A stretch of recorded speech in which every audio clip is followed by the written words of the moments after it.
Birinchi kitob 12-qism Qotillik. Luyixin chiroyimning o'zgarganligini ko'rib so'rdi. Ne bo'ldi og'ayna? Ha? Momoy sifatni olgandan keyin sana bir narsa dedimi? Ancha gap qilmadi. Qarasam toza yaxshi ma'an. Uni yo'lab mashinadan tushirib qo'ydim. Meni yaxshi odamkansiz deb maqtab qo'ydi shu. Nimaga xushal bo'lasan? Ha? Bu momoyning odam yoki jinligini bilmaydigansan? Bu Luyixin garchi sal hongvaqti bo'lsa-mu, lekin o'zi oq ko'ngil. Bundoq odamlar chang to'zandek jamiyatda buningga o'xshash yaxshi odamlar intayin oz uchraydi. Bugungi kunlikda u avtobusni haydab momoyg'imi uchrabdi. Asosiy jihatdan menga o'xshash. Bu 13-yo'l oxirgi avtobusi bilan bog'lanib qoldi degan gap. Menimcha, yaxshi fursat tepib, uning bilan tafsiliy paranglashmasam bo'lmoqdek. Atsi atdiganda Lavu topda uqtirish yo'llab bizning tarmoq bekitimiz shaharlik baholashda ilg'or kollektiv bo'lganligimiz. Yana bir necha shopurlarning ilg'or shopur baholanib, har biriga 500 yuandan mukofot berganligini dedi. Bu uchurdan xushal bo'lib ketmadi. Mening kollektiv shon sharpiga qiziqmaydiganim emas. Balki ilg'or shopur bo'lganlarning hammasi yengil ish qildiganlar ekan. Men yerim kechida avtobus haydab, kunda jinimni tikib qo'yib, faqat gapim ko'p bo'lmag'ashqila bunday sharaflarga noil bo'lolmadim. Bu dal jamiyatning yo'vash odamlarga qaytirgan javobi.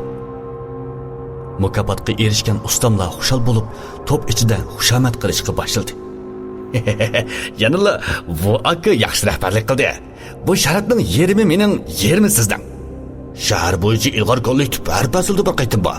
Vokining rahbarlik iqtidori rostli mayunikidan qilishmaydi juma.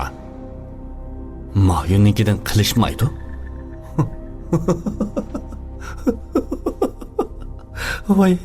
Voy qanday qilay. Bu xushomatni anglab, kulib toz qoldim, uchugim uzilib ketgili. Kunda choy ichib, radio anglab yotadigan rahbar hozir Jungodagi boy bilan bir sapga chiqib qoldi. Lavu o'zimi ozroq o'ng'aysizlandi bo'lg'ay, oxiri xushomatlar orasida gap qo'shib qo'ydi. Voy, Lyoshan, bu gaping sal eshib ketdi juma. Moyim bilan qandoq mislashtirg'ili bo'lsin? Bu gapni anglab, Lavuning yuzi qilin emaskan deb tursam, o'ylamagan yerdan qo'shib qo'ydi. Ma'xuating bilan desang qomlashidi mana. Bo'ldilar. Bu yuzsizlardan yirag'roq turay. Yanfunni tashlab qo'yay deb tursam, topda birsi cho'ng yig'ilish o'tkazib, tabriklashni o'ttirg'i qo'ydi. Lavumu yeb ichishga amaroq odam. Shunga tezli ma'qul bo'lib, oxirida bugun kecha shirkatning qo'rosida kavob kechligi qilmoqchi bo'ldik. Ular bilan yeb ichishga ozroqmi qiziqmadim. Agar Lavdan bu yerda bo'lib, jin bo'lmagan bo'lsa, yanali ilgirkidek akamdek bo'lsa, balkim yaxshi bo'ladi. Lekin hozir shirkatdagi bu bir to'p odamlarning orasida birmi do'stim yo'qkan desa.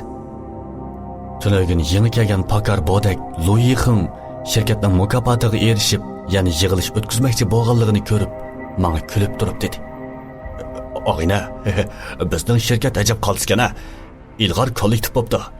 Bugun kashdagi yig'ilishda boshqalar bilanmi tanishib olay, ha? Lo'inam. Seni askartib qo'yay. Bizning shirkatdagilarning hammasi qiyriqoq boshlar. Ular seni setivasimi, o'zingni bilmay xushal qilib etadi juma. Og'ina, men yo toshqiylik bo'lmasam, meni setib nima qilar, ha? Bu gapni anglab, bu soltakning soddiligini bilib, uningga ortiq gap qilishmi xo'sh yoqmay, karvetimni yig'ishtirdim. Aka, Luyixin gap qilmaganimni ko'rib, karvetimni yig'ishtirishga yordamlashdi. Mayli qandoqli bo'lsin, ish qilib, sen menga xeyli yaxshi ko'rindi. Inkas bildirmaganligimni ko'rib, u yana qo'shib qo'ydi. Biz 6 bola, oldimda 7 ocham bor. Men 6-o'g'il. Kichigimdan tortib atrofdagilar meni Shavliyo deb chaqirib keldi. Sen meni shundoq chaqirsang bo'ladi, ha? O shundoq deb yejib ketdi. Men deb qo'yibla ortiq gap qilmadi. Buning dadisimi bechora ekan. 5 qiz tug'ib, oxiri bir o'g'illik bo'pti. Lekin bu aqliy qobiliyati yig'ishtirib bo'lgandan keyin Shavliyo bilan oshxonaga qarab maqdiq. Shirkat qo'rosidan o'tganda ikki ustam cho'ng mis soatni ko'tarib xizmat binosiga kirib yetibdi. Lavu bo'lsa, yenida hejiyib buyruq qilib atadi. Birinchi qavatdagi zalni qo'yinglar, ha. Hey, taqas bo'linglar, ostroq avaylanglar, ha. Bu cho'ng soat bak qimmatchimi? Hey, bu aka, nereden topgan soat bu? Men Lavuning yenidan o'tkash so'rdim. Vay, biz ilg'or kollektiv bo'lib baholandik-ku, ha? Shaharlik ommaviy avtobus guruhi sovg'a qilib to'madak. Avaylanglar. Hey. Bir yerga tegib ketmasin. Avaylanglar. Bu cho'ng mis soatga sinchilab qaradi. Bu bir qizil misli yasalgan soat bo'lib, Mingo davrinikidek qiladi. Ish qilib, bir qarmoq qila xeyli ko'ni narsiga. Hey, vaka. Ortiq o'ylamayli so'rabdimi? Bu mis soat shuncha ko'ni tursimi sovg'a qilibdimi? Uning ustiga soat sovg'a qilish degan oxiratlikni uzitish degan gap-ku. Buning hanzuch yezilishi ashundaq. Toza yaxshi emas-chimi bu? Bu guruh nimani o'ylaydi-ki-na? Lavu bu gapni anglab chiroyi o'zgarib, menga olib qo'ydi. Hey, sen o'ldir gap qilishni bilasan yo'q, ha?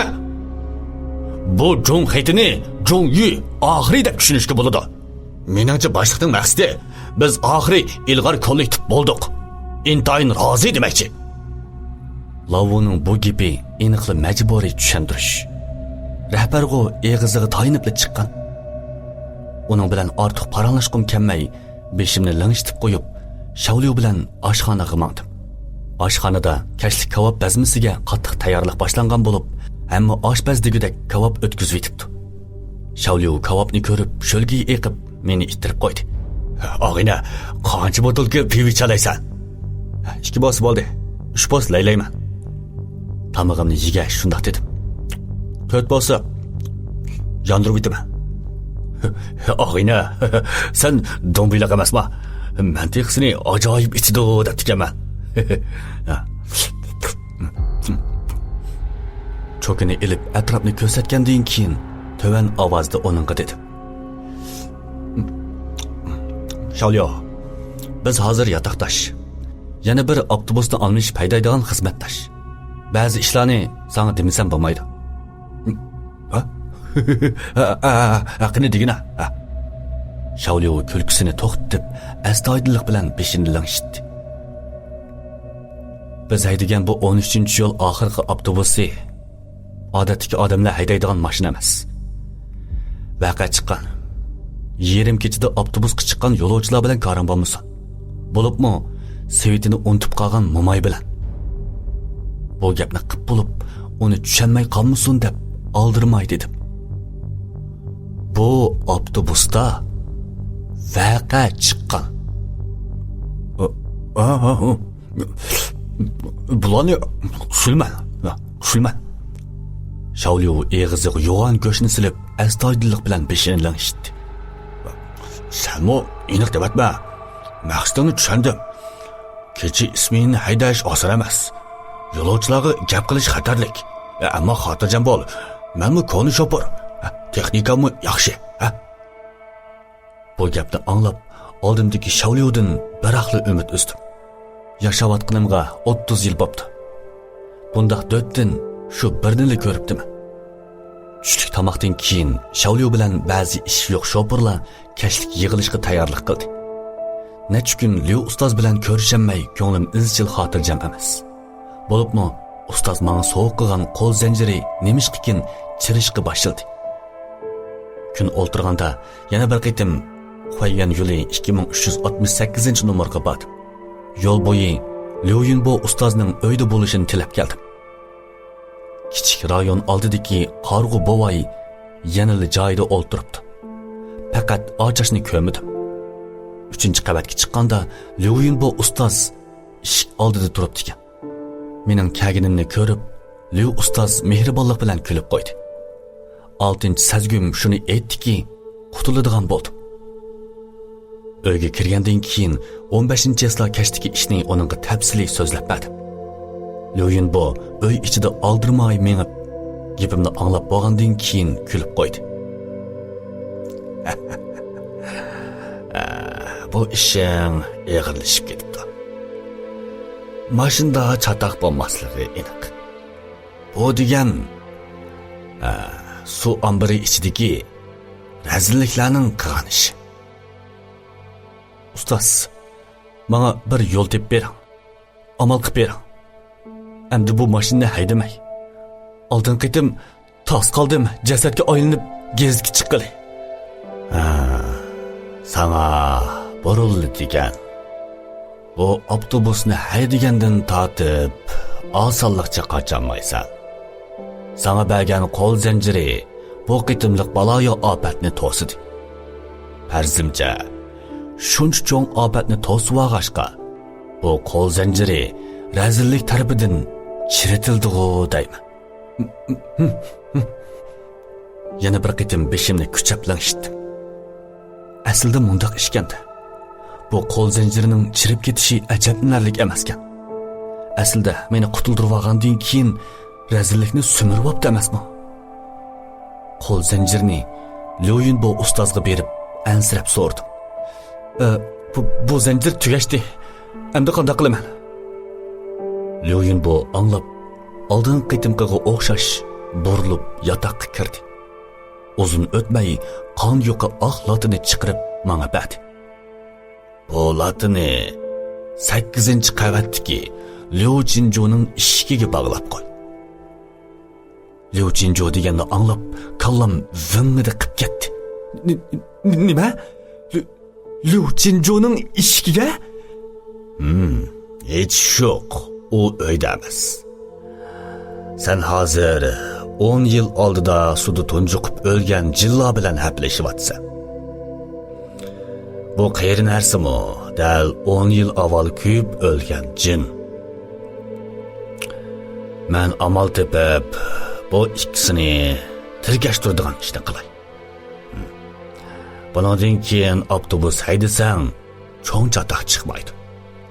Bir dilli tushunib beshimni langishitib, tishimni tishliginimcha ustiga qarab maqdim. Liu Jinjoning uyiga bir qitim borgan. 8-qavatda. Eshik oldida xeylig'icha qo'l silishga petinlanmay turdim. Xuddi oldingi qitimdek eshik tuyuqsiz ochilib, meni tutib oladigandek qo'rqdim. Oduqqinimdan tükürgimni yutib, titriginimcha latini eshik tutquchiga bog'lagandan keyin eng tez suratda qochdim. Liu Yunbo ustozni qaytib ko'rib, qon latinimi bog'lab bo'lgandan keyin yuragim joyiga tushdi. Shunga Lavuning rad qilishiga qaramay, naq vaqtida avtobusni haydab mangdim. Garchi suv ombordan o'tganda yanada qo'rqqan bo'lsam-mu, lekin omon eson berib kelib oldim. Oldingi kuni oqshom vaqa chiqili tos qolgandan boshlab, bu necha kunda avtobusga o'ltirdiganlar intayin ozlab ketgan edi. Quruq avtobusda haydab, qog'oz zavodiga mangan yo'lda 3-4 dan bir bo'lib, kala harvisiga o'ltirgan dehqonlarni uchratdim. O'ylab baqsam-mu to'g'ri. Jinidan ayrilg'ili tas qoldi. Ularning ko'nglidagi bu dog' xeyli cho'nqur bo'lishi mumkin. Shirkatga kelgandan keyin o'ylar kunduzdek yo'rib ketibdi. Balkim ichidiganni ichib bo'ldimiki, ustalda aroq ichishayotganlardan boshqa texmi ko'p qism odam turolmay qoldi. Texi ba'zilari ustal ostiga kirib uxlab ketibdi. Oxiri kelding, Kela. Ikkimiz rosa bir ishchaylar, Kela. Shaoliu kelganimni ko'rib oldimga keldi. U meni tortib Lavuning yiniga o'ltirg'izib qo'ydi. Bu Lavu hozir ichib xudini bilmaydigan bo'lib, yeli buni inim desa, birdam uni aka deb, yana birdam tag'a deb. Aroqni bir aylantirib o'tgandan keyin Shaoliu o'rnidan turib, xizmat binosidagi hojatxonaga ketdi. Qaytib kelganda Lavuga qarab yejaydi. Vaka, bugun ep kelgan mis qo'ng'iroq bo'lmaydi ekan-ku, To'xtab qopti-ku. mumkin emas. Lavvuning ko'zlari chaychiyib, qo'lini ishxona binosiga tangladi. Bu degan bizning ommaviy avtobus guruhining bosh lideri so'qqigan. Sen jiqchi bilib xato ko'rib qolsan. Bodak anglab, daldan shiginichi o'rnidan turib, lavvu ko'rsatgan ishxona binosiga qarab qo'ydi. Aka, men seshtin nomus qilib, hojatxona bo'lmasa, hojat qilmaymiman. Hozir o'zim ko'rib boqaychi. Hozirlik ko'rib men javobini beray. Uning gapini anglab, hammaylar qaqoqlab kulib ketdik. Bodakning seshtin nomus qiladiganligini butun shirkatdagilar biladi. Odatda yarim kechida hojatxona topolmasak, kichik tarafni hammasi degudak tomning bulungi yoki daraxtning orqasiga qiladi. Faqat bodaklar qanchalik yiroq bo'lsa-mu hojatxona izlaydi. Bodak o'rnidan turib maqdi. Biz davomli ishivatdik. Uzun o'tmay tuyuqsizlar qilgan chiqiriq ovoz anglandi. Bu ichinishli chiqiriq ovoz o'yildiki hammaylarning masligini yeshib etdi.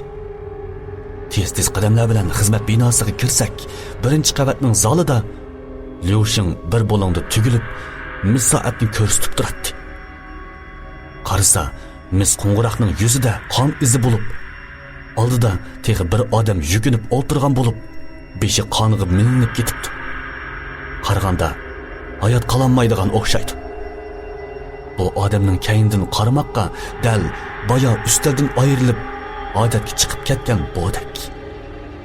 Qattiq cho'chib gap qilolmay qolganimizda zalning agildigan yerdan bir odam chiqib keldi. Yarim kechida kim o vaqirgan? Ha? Bu odamni ko'rib hammaylar hongdan qoldik. Bu boshqa odam emas. Dal bodak. Ikki bodak.